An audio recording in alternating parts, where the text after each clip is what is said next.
Então, hoje a gente vai começar a falar sobre a simbologia do tarô egípcio. Então, essa foi uma pesquisa da simbologia e da mitologia egípcia que eu fiz, e eu usei uma pesquisa antiga que a Annelise tinha feito, e a gente também vem trabalhando junto com isso.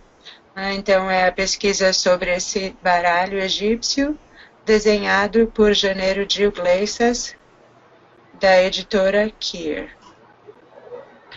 Então, aqui eu vou começar falando um pouco do que são esses símbolos que estão em cada carta. Esse pedaço em cima da carta, onde tem o número 1, a gente chama de plano espiritual.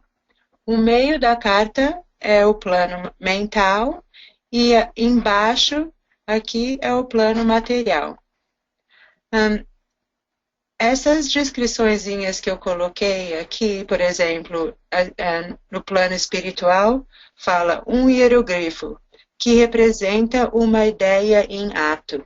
Essa descrição eu peguei da descrição do Janeiro Iglesias, né, que fez o tarô. Foi assim que ele descreveu o significado desses símbolos. Então, aqui no plano espiritual, né, o 1, a gente começa com um hierogrifo,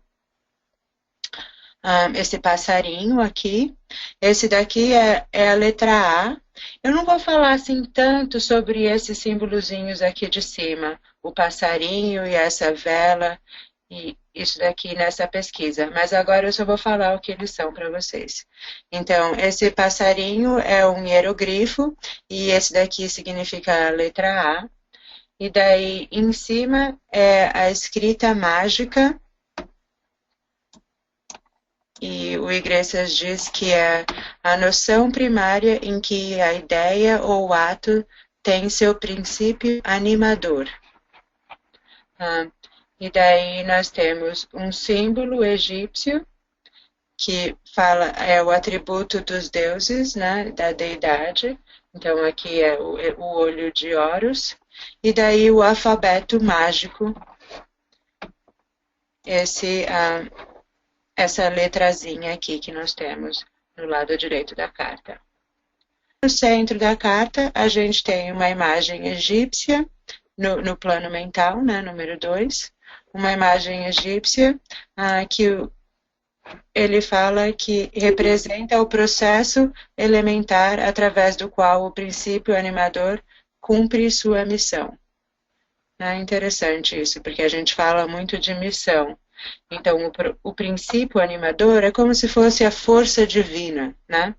Então, é o processo, o centro da carta fala sobre qual processo que o indivíduo está passando para fazer cumprir a missão. No plano material, plano 3, a gente tem, aí em cima é um símbolo egípcio, daí no cantinho um símbolo astrológico, aqui o Sol, a força planetária em que o processo adquire eficácia. Daí a gente tem o nome do arcano, aqui é o mago, The Magician, uma letra hebraica e o número cabalístico. A potência cabalística que coordena esse processo. Agora, nós vamos falar sobre a carta 1, que é o mago. Então, os arcanos maiores, que são das cartas 1 a 22, são divididos em 3 naipes. E o primeiro começa da carta 1 à carta 7. E a primeira carta é o rei, então o mago é chamado rei do espírito. Em cima, no plano espiritual, a gente tem o olho de Horus ou o olho de Ra. O olho de Horus e olho de Ra, eles são símbolos, podem ser vistos como símbolo do Sol e da Lua. Ra e Tote. Tote era o deus da Lua e o Ra, o deus do Sol. Então, também ele pode ser visto como o símbolo da matemática. o Deus Tote, ele é o Deus da sabedoria e da ciência, da ressurreição, da cura, da proteção, da magia. Ele é o Hermes, o grande mago egípcio. E ele é o símbolo da lua. E os egípcios, eles olhavam para a lua e as suas fases, e eles a identificavam com a matemática. Então, o olho de Tote, ele é como se fosse as partes do inteiro. Então, você vê aqui uma figurinha do olho de Tote distribuída em frações. Então, ele é o 1 e os pedaços dele são os pedaços da fração, na matemática egípcia. E daí aqui embaixo, a gente tem um nobre jovem, um aprendiz de sacerdote. E ele está ansioso para aprender a sabedoria do Deus Tote. Então, é interessante essa carta, a carta 1, porque ela é a primeira carta do tarô. E o tarô, ele é conhecido como o livro de Tote. O Tote, ele era o deus da escrita e deus da sabedoria. E foi ele que escreveu todos os livros na mitologia egípcia, né? Ele e as encarnações dele, né, na Terra trouxeram a sabedoria dos deuses para os humanos. Então, o livro de Tote, então, como a primeira página do livro de Tote, né, a gente tem ali o símbolo dele, o olho, e tem esse cubo com, aqui embaixo, com um pássaro. Esse pássaro Ibis, ele representa o deus Tote. Então, e tem um mito que diz que o livro de Tote foi escondido das pessoas dentro de vários cubos e jogado dentro do Nilo. Daí um aprendiz de sacerdote, filho de um faraó, foi procurar esse cubo para saber, porque ele queria muito saber a sabedoria dos deuses. Então aqui, depois esse mito é muito interessante, a gente pode falar mais sobre ele. Mas aqui nesse cubo pode representar, né, onde estava o livro de Tote e o aprendiz de sacerdote ansioso para saber toda a sabedoria que está escondida nesse livro. Então, ele pode ser visto como Akhenaton, Horus, ou esse jovem filho de Faraó que encontrou o livro de Tote. E na frente dele, ele tem... então, aqui em cima do cubo, ele tem os 4 instrumentos que ele vai usar para cumprir a missão que ele está entrando agora. Então, o tarô egípcio, a gente fala que a gente vive a nossa vida em ciclos de 7 anos. 7 em 7 anos. E cada 7 anos a gente tem uma nova missão que a gente quer cumprir. E na frente dele, ele tem os 4 instrumentos que vão ajudar ele a cumprir essa missão. Esses 4 instrumentos também representam os 4 naipes do tarô egípcio, dos arcanos menores. O paus, representado pelo cetro, esse bastão espelhado que ele tem na mão dele. A copas, representado pelo vaso. Espadas, representada pela espada, né, e a moeda, que é o diamante. Então, o bastão que ele tem na mão é o símbolo do primeiro naipe, né, e ele vai criar uma estrutura. Para fazer alguma coisa, ele precisa da estrutura básica, uma estrutura material, para ele construir em cima. Então, daí o vaso fala dele, do papel que ele vai querer cumprir na sociedade, como ele se vai relacionar com as outras pessoas. Então, o vaso é interessante, porque o vaso ele é um símbolo do coração para os egípcios. E o coração era como se fosse o cérebro. para eles, porque quando eles analisavam a anatomia, eles viam que o coração tinha veias indo para todos os lugares do corpo. Então, eles acharam que era assim que a gente se movia, né? Então, tinha esse papel de cérebro. Então, é como a gente age no nosso ambiente, com as outras pessoas, socializa, né? Então, é o vaso de copas.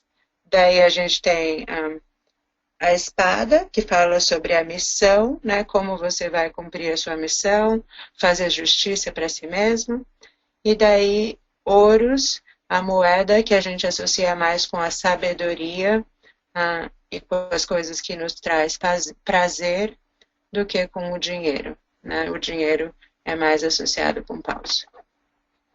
Aí, embaixo, a gente tem 2 cubos, um com o Ibis, né? E que representa a Tote, mas também representa a essência do indivíduo.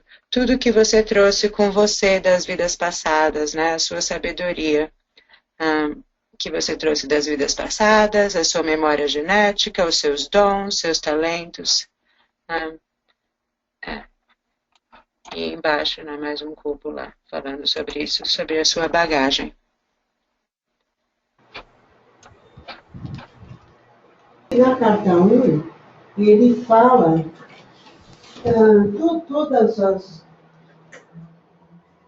todos os pedaços da carta vão falar da essência, a matemática como uma estrutura essencial. É como se o jogo falasse, é como se essa carta falasse assim: existe uma matriz no universo, que é essa matriz que o Deus Tote trouxe, porque foi o Deus Tote que trouxe, que é o símbolo de toda a sabedoria, no sentido de que foi ele que ensinou como fazer as irrigações. A irrigação no Nilo era super geométrica, eles faziam os triângulos, as coisas de um jeito para ir captando a água o mais longe possível, para poder, a água trazia, né, o humus também e fertilizava a terra. Então, todo esse estudo matemático da geometria e da natureza, de como utilizar a natureza com a geometria para conseguir a sobrevivência, que era uma coisa básica, né? Então, o Egito é a primeira civilização que não é mais nômade, que é sedentária. E graças a Tote, porque ele quem deu essa estrutura. Então, a primeira carta, ela vai dizer sobre, basicamente, essa estrutura, a importância dessa estrutura básica que vai reger o crescimento e o desenvolvimento de tudo.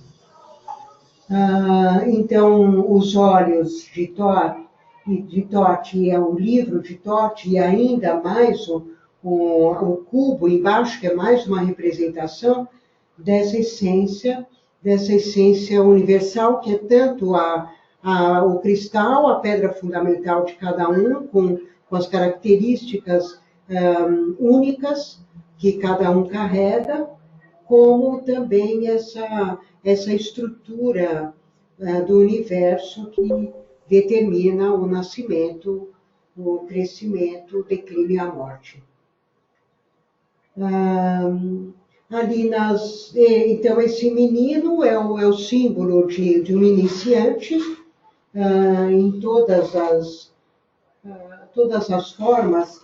Ele como Akhenaton, menino, como... Não tem aquele também, essa carta, não é aquele igual do carta 59, o menino que com o dedo fazendo silêncio assim, com o dedo na boca?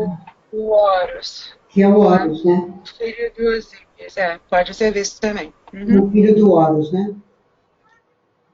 Sim. De toda forma, ele sempre aparece o menino, porque o menino é o iniciante e é a essência, é a inocência, quer dizer, quando você, como é a representação do indivíduo ainda sem moldes, ele ali é o talento, ele é o conhecimento que ele nasceu, ele é o fruto do meio que ele nasceu. E os 4 instrumentos vão falar, então, dessas 4 tarefas que a cada 7 anos a gente vai cumprir, e que são as 4 formas de interagir com o mundo. Então, eu tenho que... A minha missão é interagir, é usar as minhas capacidades para melhorar um pouquinho o mundo, melhorar um pouquinho o universo. E para isso eu tenho, mas para poder executar a minha tarefa, eu vou precisar sobreviver, que é paus, eu vou ter que ter casa, comida, proteção, eu vou ter que me inserir no ambiente, que é copas, eu vou ter que me relacionar com as pessoas, eu vou ter que encarnar os meus papéis, os meus talentos, a minha arte, vou ensinar quem sou eu, que é copas. Eu vou lutar para desenvolver minhas capacidades e agir, eu vou transformar usando o meu talento, as minhas capacidades, que é a espada, e vou aprender e vou ensinar, que é o ouros. E vou ter que aprender a lidar com o ânimo, o estímulo, a sedução, que tudo isso é o trabalho de ouros. Eu vou ter que saber usar a energia e preservar quando é preciso, investir quando é preciso, aprender, né? Viver e morrer. Então, essa aí é o 1. Então, quando é que vai aparecer a carta 1? A carta 1 ela vai aparecer sempre que você está nesse momento de centrar, de se encontrar, de definir e tomar consciência da sua essência. Lógico que, como eu já falei, os arcanos maiores nunca é rapidinho. O arcano maior, a carta 1, ela fica mais ou menos no mínimo 1 ano e meio, 2 anos na vida da pessoa, e ela fica nessa transição. Normalmente a carta do mago, ela vai vir com a carta 22, que é a do louco, do regresso, a 21 e a 20 junto, porque elas vão falar se a pessoa está se centrando e definindo a essência e tudo que ela precisa para começar um novo setênio, que é o que a carta 1 fala, então ela vai primeiro eliminar tudo que ela não quer mais do setênio anterior, que vai ser a carta 21 do mundo e a carta 22 do regresso. Ela vai moldar, derreter tudo e moldar uma nova pessoa, que é a metamorfose da lagarta para a borboleta, que é a carta 20. Até, né, sair o mago, que é o início já da nova etapa. Eu sempre costumo dizer que a gente, quando eu faço aquele jogo da linha do tempo dos 16 meses, a gente tem 3 camadas de arcanos. A gente tem 3 camadas de arcanos maiores e uma camada ao redor de arcano menor. Os arcanos menores, eles correspondem só a 1 mês da vida da pessoa. Arcano maior, nunca. Os arcanos maiores são demorados e ficam no mínimo 1 ano na sua vida. Conforme a posição, a camada que o arcano está no jogo, então, por exemplo, está mais para o centro, para as perguntas quem eu sou, para onde você vai, que são a do centro, a primeira mandala que a gente tira com os arcanos maiores, a primeiro círculo, né, a primeira volta da mandala, vamos dizer. Se ela está ali dentro, a carta 1 está muito interna ainda, a pessoa está lá, a essência está lá dentro, ainda não emergiu. Conforme a carta 1, ela vai, durante esse ano, 2, que está aparecendo na vida da pessoa, ela começa a andar para a parte mais externa. Para a parte mais externa seria o círculo passado, presente, futuro do jogo, ou início, desenvolvimento, auge e final, que são as perguntas que formam a terceira camada do jogo.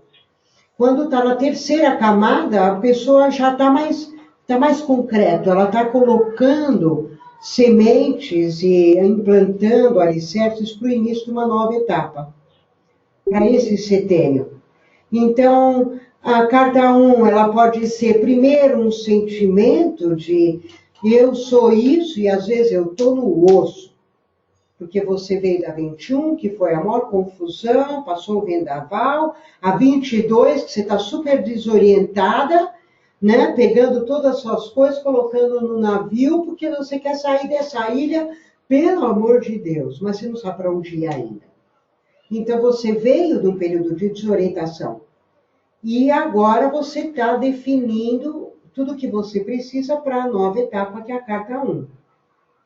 Então, na carta 1, se ela está muito no centro, você está definindo os parâmetros essenciais e ainda limpando muita coisa.